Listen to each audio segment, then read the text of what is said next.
A very good morning to you. This is Monday with Friday, wishing for you a better week ahead.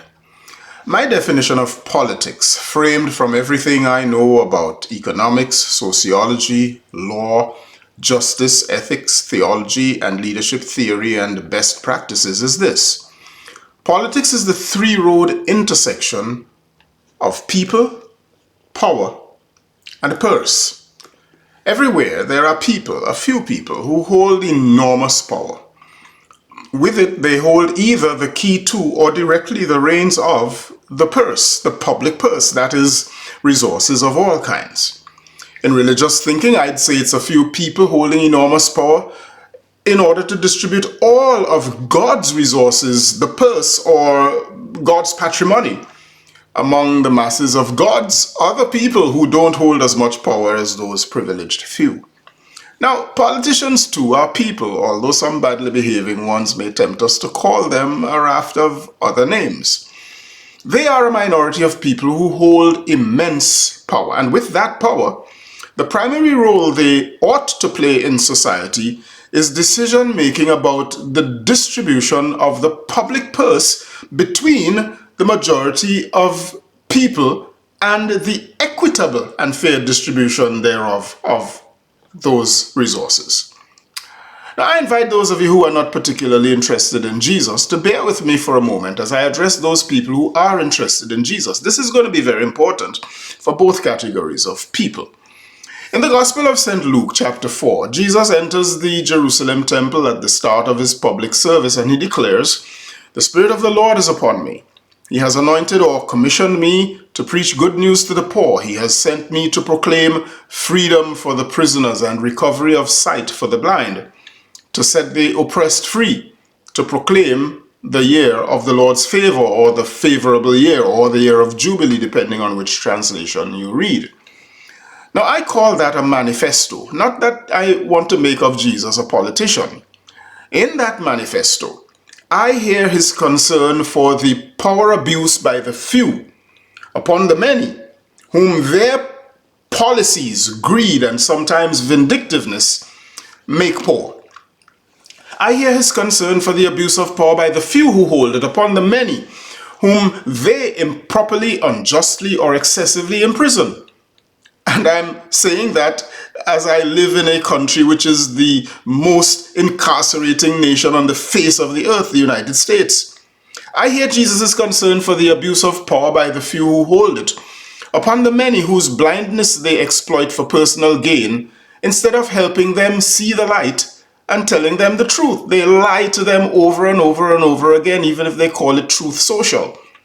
I hear Jesus interrupting continuously and permanently, not just once every 50 years by the year of Jubilee or the favorable year, the abuse of power by the privileged few upon the many, giving the powerless a permanent break. Now, there are some greedy people with power, certainly not all of them politicians, some of whom say they follow Jesus. They use power not to serve, uplift, protect, or improve the quality of life for the masses, but instead abuse it to serve themselves and their already rich and equally corrupt friends. I wonder why the Republicans in the United States House want to defund the IRS.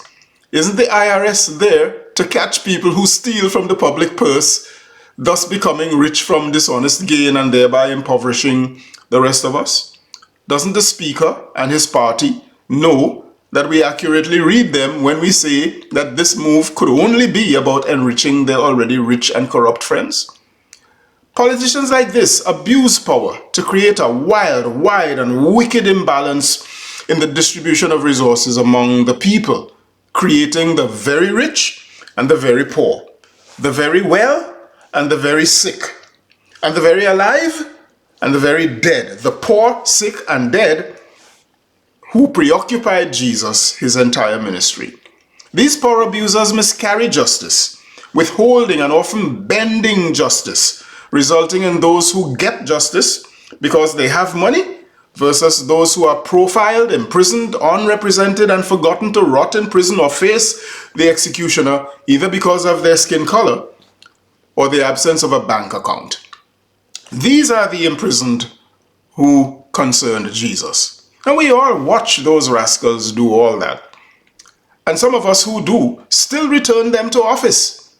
Sometimes it's because we hate the other side more, or it's because in our shallow thinking, either we think that these abusers, thieves, and liars are doing God's will, or we irresponsibly say to ourselves with disgusting resignation, let's just leave them to God, or until Jesus comes. Or we don't mix religion with politics. Now, that's exactly what those power abusers want to hear.